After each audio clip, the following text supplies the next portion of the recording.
Filipenses capítulo 4, versículos 21 ao 23.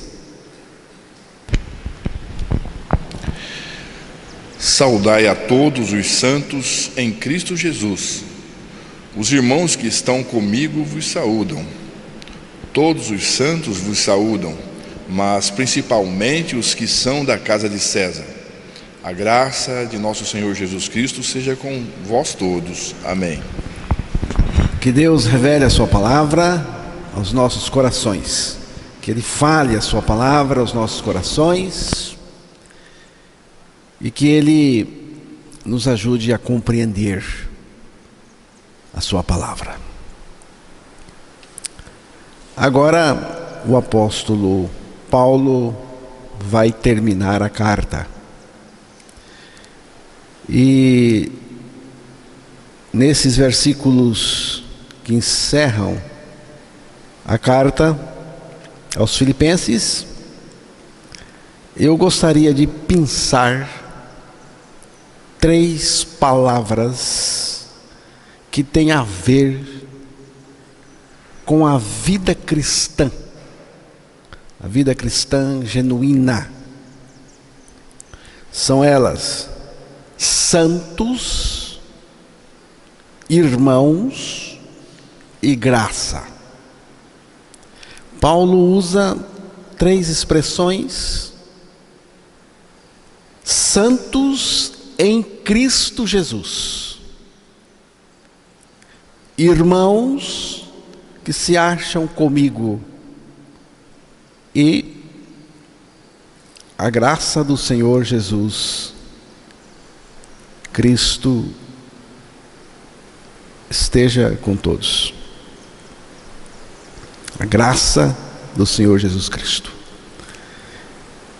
Então vamos começar com esta palavra santos. Santos em Cristo. E no versículo 21, Paulo repete essa palavra. Ele diz: saudai cada um dos santos em Cristo Jesus. Ou melhor, no versículo 21, Paulo diz: saudai cada um dos santos em Cristo Jesus. E no versículo 22, ele repete essa palavra. Todos os santos, aqui entende-se que são os santos que estavam com Paulo, mandam saudações, especialmente os da casa de César. César aqui é o imperador do maior império.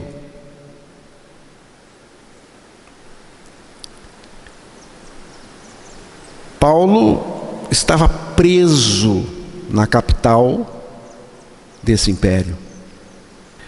Filipenses capítulo 1, versículo 13.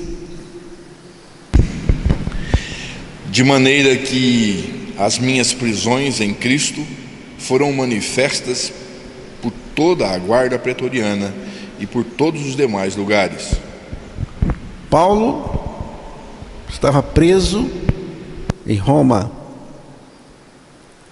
mas ele não se lamenta. Ele não se lamenta disso. Ele menciona essa situação de prisioneiro, como uma oportunidade de pregar o Evangelho a toda a guarda pretoriana e a todos os demais ali. A guarda pretoriana e todas as outras pessoas ali ficaram sabendo que ele, Paulo, estava preso por causa de Cristo, não por causa de coisa errada que ele tinha feito, mas por causa de Cristo, porque era seguidor de Cristo, porque Cristo vivia nele, porque ele pregava o Evangelho. Por causa disso. A guarda pretoriana, irmãos, era a guarda oficial do imperador. Era quem cuidava da segurança do imperador, do palácio do governo do maior império do mundo. Essa guarda pretoriana também cuidava da segurança dos presos políticos do imperador. E Paulo era um desses presos. Então, quem guardava o apóstolo Paulo era a guarda pretoriana, os da casa de César. E Paulo gostou disso. Ele aproveitou esse contato com aqueles guardas para pregar o Evangelho de Cristo a eles, para falar de Jesus Cristo, da obra de Cristo na cruz do Calvário. E esses guardas tinham família. E alguns creram e nasceram de novo. E são chamados por Paulo de santos da casa de César. Santos em Cristo. Santo não é uma maneira frívola de dizer, agora sou crente. Não é um apelido, não é algo do tipo, deixei alguns costumes, deixei alguns hábitos. Não, irmãos.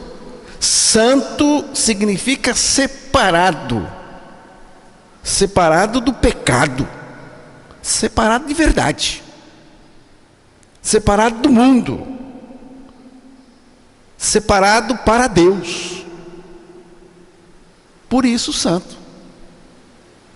Romanos capítulo 6, versículos 1 e 2.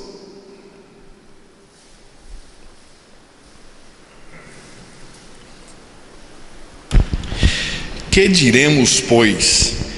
Permaneceremos no pecado para que a graça abunde? De modo nenhum. Nós que estamos mortos para o pecado, como viveremos ainda nele? Nós que estamos mortos ao pecado, como viveremos ainda nele? Não vive. A maneira que Deus usa para nos separar do pecado é pela nossa morte para o pecado em Cristo na cruz. Não é morte física, é morte no corpo de Cristo, na cruz do Calvário. Lá nós morremos, do ponto de vista espiritual, em Cristo. Gálatas 6,14.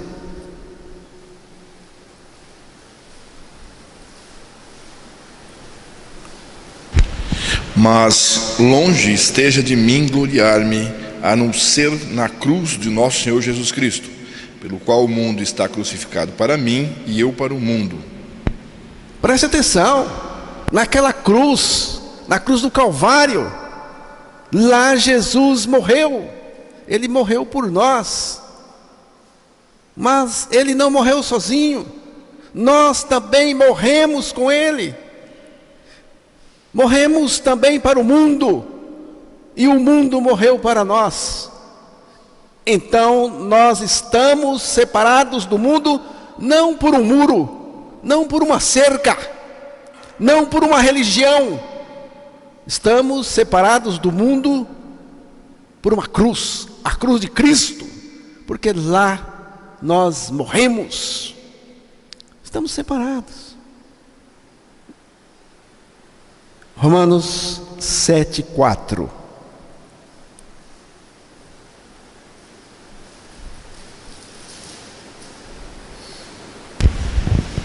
Assim, meus irmãos, também vós estáis mortos para a lei pelo corpo de Cristo, para que sejais de outro, daquele que ressuscitou dentre os mortos, a fim de que demos frutos para Deus. Prestou atenção? Aí diz que nós estamos mortos pelo corpo de Cristo.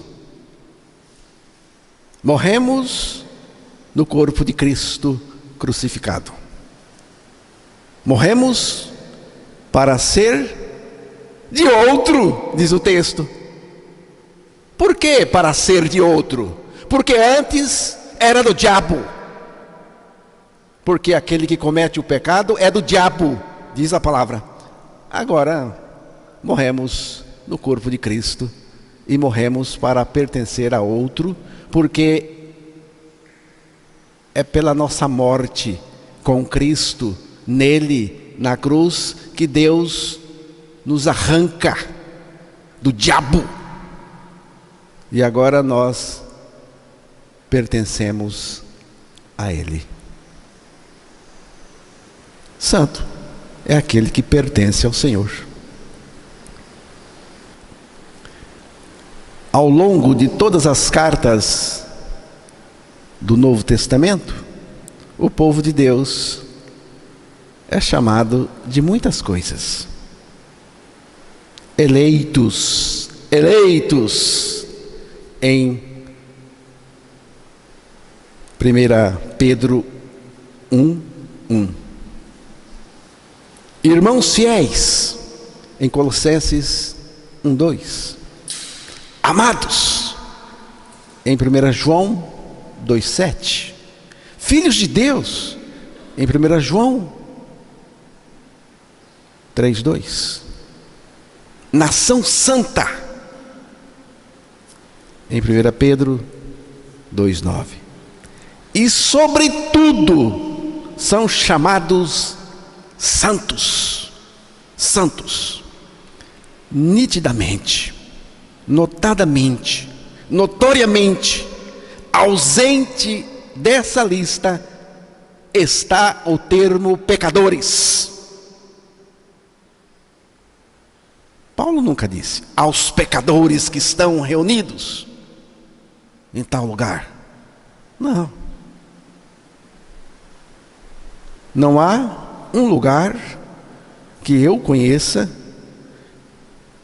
em que o povo de Deus, a igreja,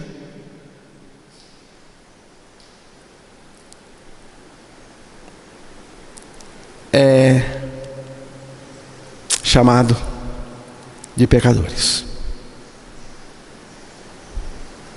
Colocando de outra maneira, de outra forma, a identidade dos salvos está atrelada ao que se tornaram em Cristo,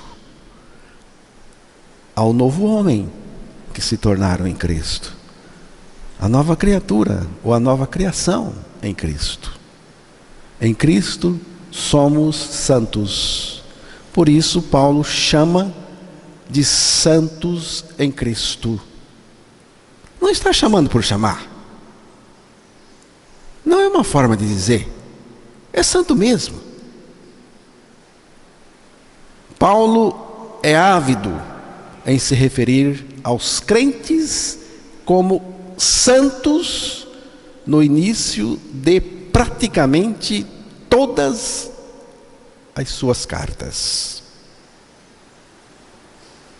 E o apóstolo Pedro também foi categórico em dizer: porque escrito está, sede santos, porque eu sou santo.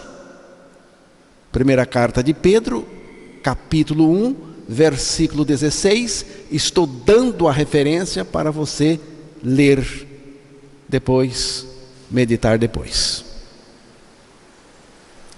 Mas o texto da primeira carta de Pedro, capítulo 1, versículo 16, diz: porque está escrito: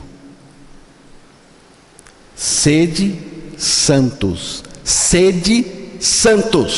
porque eu sou santo. Entendeu? Deus está exigindo que você seja santo, porque Ele, a quem você diz que serve, a quem você diz que segue, a quem você diz que nele está, e Ele está em você, é santo. Então você tem que ser santo,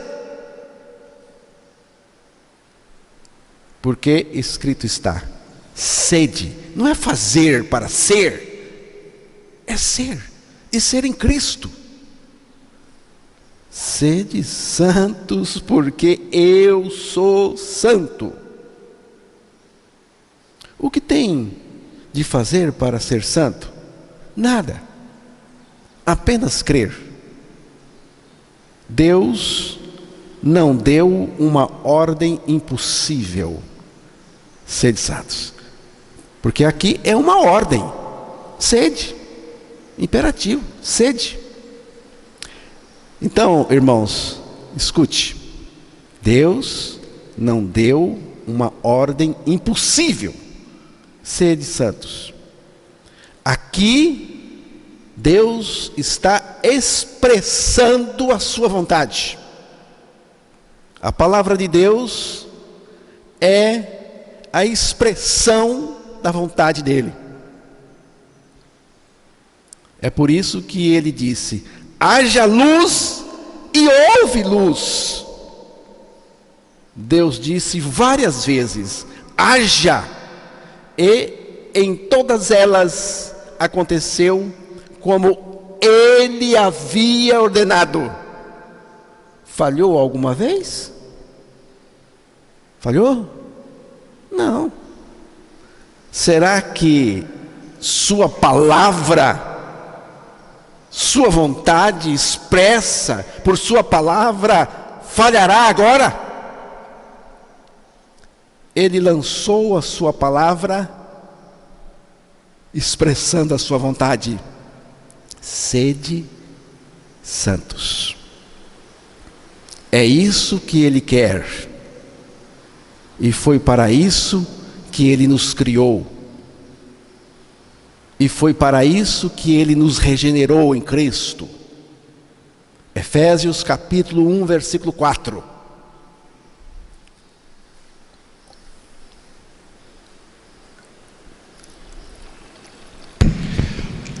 Como também nos elegeu nele antes da fundação do mundo, para que fôssemos santos e irrepreensíveis diante dele em amor.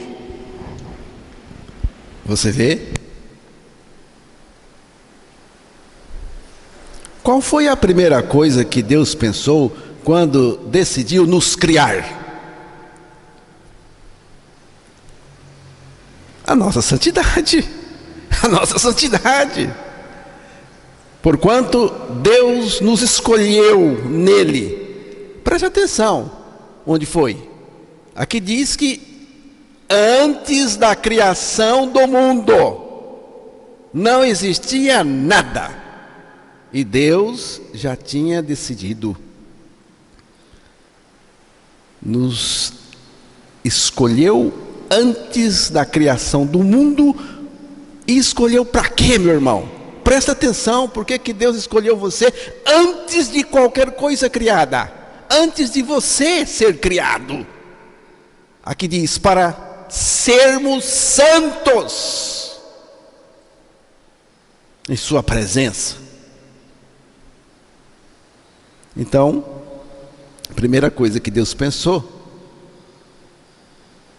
quando decidiu nos criar foi a nossa santidade. Deus não ordenou que fôssemos santos depois de nos criar, nem mesmo depois do pecado. Foi antes de tudo isso. Então, irmãos, não é o pecado que vai impedir que a vontade de Deus se cumpra na nossa vida. Não é o diabo que vai impedir que a vontade de Deus se cumpra em nós. Sabe por quê? Porque Deus faz questão absoluta de cumprir a sua vontade. E Ele não depende de ninguém, porque Ele é Deus. Por que Deus faz questão absoluta da nossa santidade? Deus criou o universo fantástico. Você nem precisa conhecer a ciência do universo, que estuda o universo. Basta você botar uma cadeira no terreiro, em uma noite gostosa, e olhar para o céu, as estrelas. Olha, fica olhando. Fantástico. Mas é tudo matéria. É tudo matéria. E Deus não pretende ter comunhão com matéria. Deus não pretende ter comunhão com o universo, por mais sensacional que seja. Nem mesmo com os anjos Ele poderia desenvolver uma comunhão total. Essa comunhão que Deus almeja, não que tivesse necessidade dela, porque Deus não tem necessidade de nada, só seria possível se criasse um ser o mais aproximado possível dele, com ele mesmo. Por isso o texto de Gênesis capítulo 1 diz: façamos o homem a nossa imagem e semelhança. Você já leu o texto, não é? Você conhece o texto. Façamos, Deus dizendo, o homem a nossa imagem e semelhança. Fomos criados, equipados para sermos recipientes da vida de Deus, portanto, santos. Mas veio o pecado, você sabe. E no pecado, ninguém pode ser santo.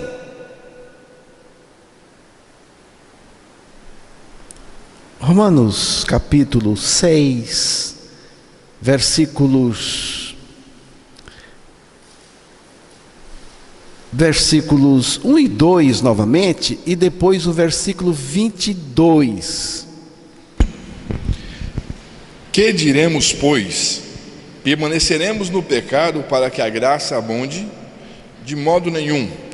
Nós que estamos mortos para o pecado, como viveremos ainda nele? Mas agora, libertados do pecado e feitos servos de Deus, tendes o vosso fruto para a santificação e por fim a vida eterna. Mas agora,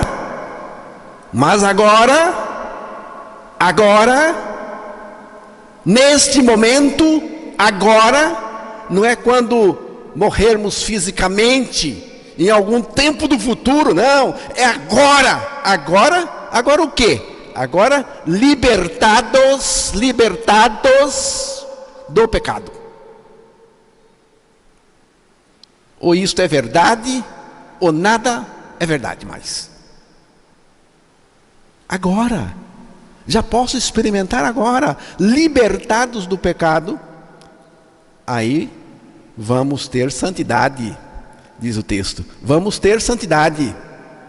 O fruto é para a santificação, porque sem libertação do pecado você não tem santificação nenhuma.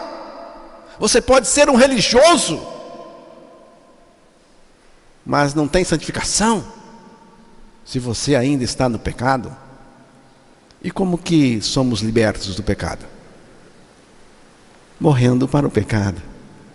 Deus nos levou a morrer em Cristo para o pecado, e assim dele fomos separados e libertados. Então surge a santidade. É dessa libertação que surge o conceito de santidade. Agora Deus pode colocar em você a vida perdida no Éden, aquela vida que escapou de nós no Éden. Agora Deus pode colocar em nós. Já estou crucificado com Cristo, vivo não mais eu, mas Cristo vive em mim, e esta é a vida que Deus coloca em nós. Vamos ler o texto, Gálatas 2, 19 e 20.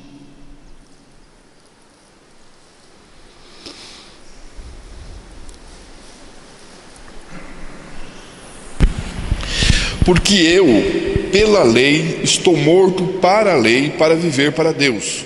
Já estou crucificado com Cristo, e vivo não mais eu, mas Cristo vive em mim. E a vida que agora vivo na carne, vivo-a pela fé do Filho de Deus, o qual me amou e se entregou a si mesmo por mim.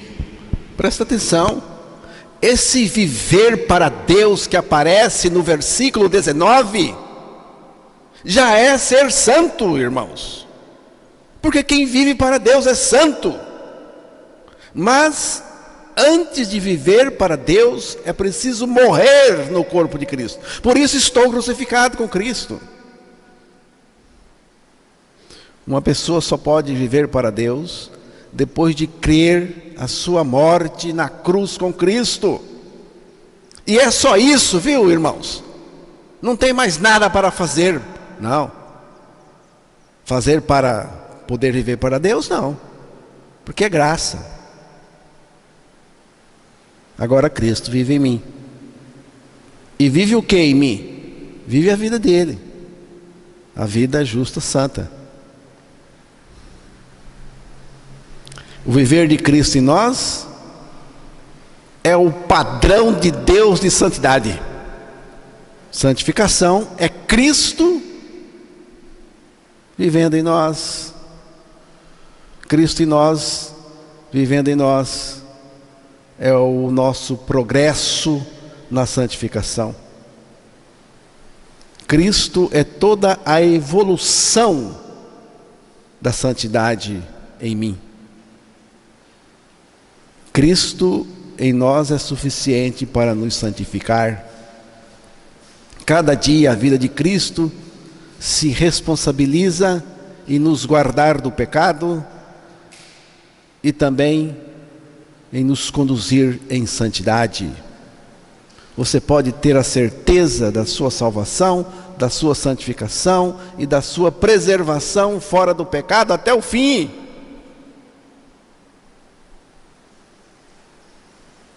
Nenhuma pessoa, irmãos, pode ter a experiência de santidade fora de Cristo.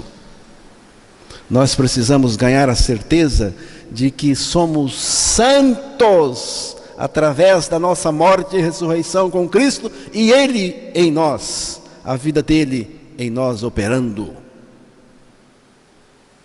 A vida de Cristo em mim é santidade. Agora, é importante você entender o que eu vou dizer. É importante você entender o que eu vou dizer agora. Santo não é uma pessoa perfeita. Pegou? Santo, aqui neste mundo, não é uma pessoa perfeita. É uma pessoa separada por Deus para Deus. Entendeu? Neste mundo você não é perfeito, mas você é separado do pecado por Deus para Deus. Santo é quem foi selecionado e separado por Deus para fazer parte da sua igreja, que é o corpo de Cristo.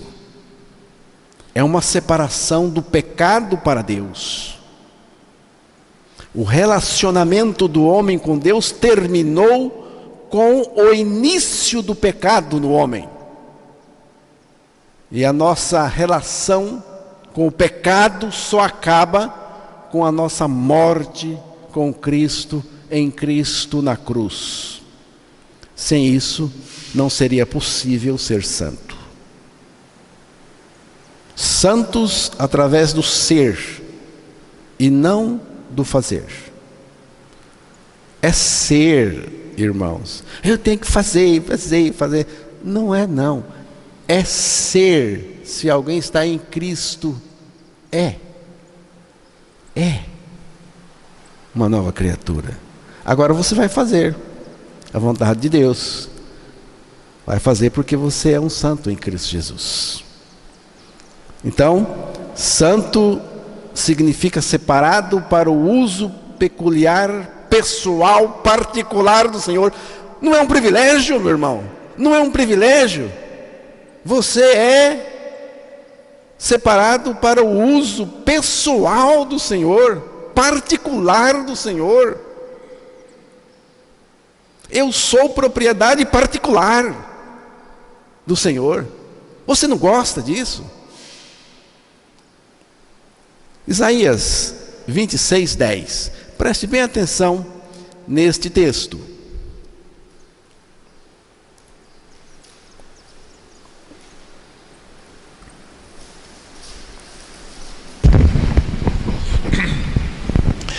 Ainda que se mostre favor ao ímpio, nem por isso aprende a justiça. Até na terra da retidão ele pratica a iniquidade, e não atenta para a majestade do Senhor. Você notou, irmãos, religião não dá jeito no ímpio. Nada dá jeito no ímpio. O ímpio tem que morrer para nascer de novo, morrer em Cristo na cruz. Olha o que o texto diz: ainda que se mostre favor ao ímpio, ele não aprende a justiça. O ímpio não tem natureza para aprender a justiça. Até na terra da retidão ele pratica a iniquidade. Se levaram o ímpio para o céu, se levaram o ímpio para a nova terra e um novo céu, lá não, ele não tem jeito, porque ele não aprende, ele vai estragar as coisas. Aqui diz que até na terra da retidão ele não pratica a justiça, ele pratica a iniquidade. Onde ele for colocado, ele pratica a iniquidade. Por isso, se você está aqui e não nasceu de novo, se é ímpio, tenha certeza que você não vai praticar santidade, você vai praticar a iniquidade com a sua religião e tudo. Por isso que eu gosto do novo nascimento, do Evangelho, porque nos liberta de verdade. E diz mais, e não atenta para a majestade do Senhor. O ímpio não atenta para a majestade do Senhor, para a beleza do Senhor. Não teme, não adora. É só religião quando tem. Se não trocar a natureza, é o mesmo que tratar urubu com alpiste e cupim com alface. Você sabe que urubu não come alpiste. Você sabe qual é a comida que urubu come. E cupim também não gosta de alface, ele gosta de madeira. É a natureza. Vai ser penoso para o urubu e também para o cupim com essas comidas. Não dá certo, porque o urubu é saprófago e o cupim come madeira principalmente. Isto ilustra um pouco só, um pouquinho, a natureza pecaminosa do ímpio. Não adianta ler texto, não adianta nada, se não tem a nova natureza para obedecer. Então, em relação a Deus, o ímpio, o pecador, é portador de uma imperícia, de uma inabilidade, de uma incapacidade, de uma incompetência. O ímpio tem que morrer em Cristo, e já morreu, basta apenas crer. O projeto maravilhoso de Deus para o ímpio, para nós, é este: acabar com a nossa vida ímpia e pecadora, crucificando-nos em Cristo para nos levar à seguinte condição: não mais eu, mas Cristo em mim. Apenas isto. Não mais eu, mas Cristo em mim. É a base de tudo. É nessa base que nós somos feitos santos em Cristo Jesus. Salmo 30, versículo 4.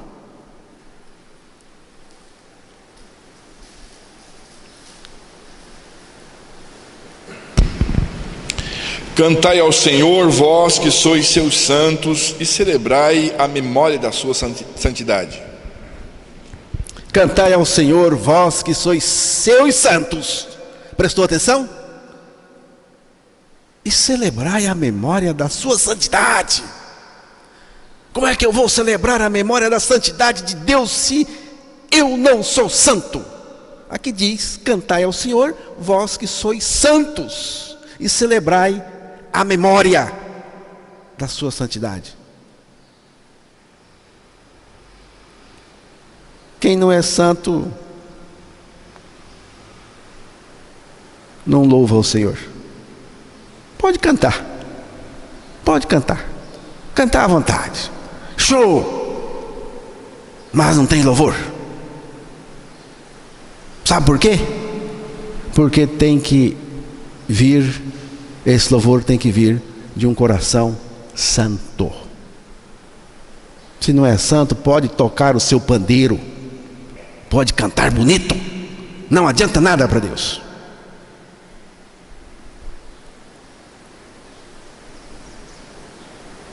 É para cantar com santidade de coração. Com santidade de coração. E não precisa saber cantar, não. Pode ser desafinado mesmo. O que importa é cantar. Eu estou dizendo que não tem que ser afinado, não temos que fazer bonitinho. Mas o louvor é do coração. Não é as cordas da garganta, não. É as cordas do coração. Não é garganta, é coração. Tem que partir do coração primeiro. É isso que eu estou dizendo. Salmo 96, verso 9.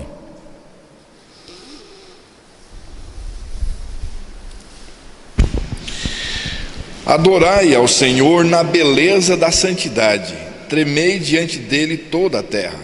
Adorai ao Senhor na beleza da santidade.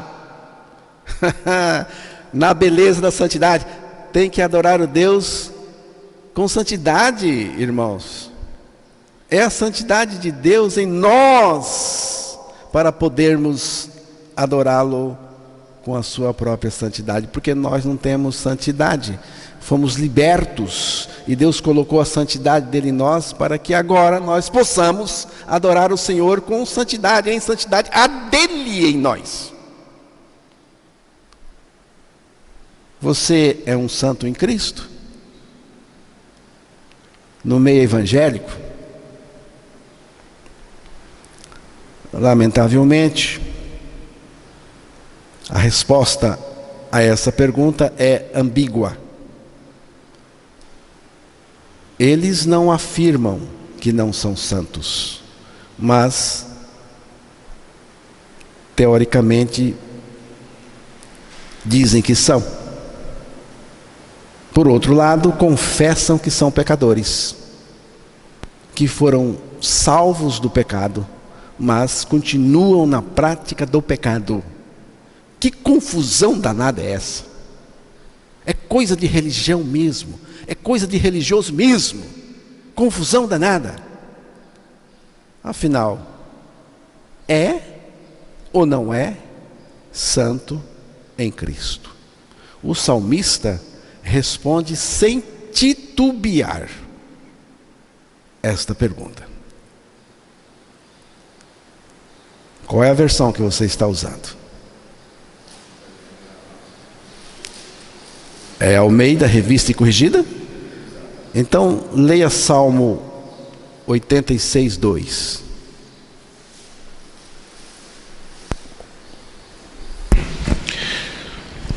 Guarda a minha alma, pois sou santo. Ó Deus meu, salva o teu servo que em ti confia. Sou santo. Resposta respondida: sou santo. Você pode responder: sou santo. De verdade. Sou santo. Sou teu santo, Senhor, porque o Senhor me fizeste assim. Isto não me deixa vaidoso, orgulhoso. Pelo contrário, irmãos, pelo contrário. Quando eu digo sou santo, sou teu santo, Senhor, isso me faz pensar na atração, identificação e morte na cruz com Ele. Quando eu penso em santidade, eu não fico vaidoso, não. Eu penso na cruz, no que Ele fez na cruz, porque foi lá que Ele me separou para ser dele, para ser santo. Então, essa santidade é graça, não é esforço, é graça. Ele nos aceitou em Cristo, somos dele por essa aceitação.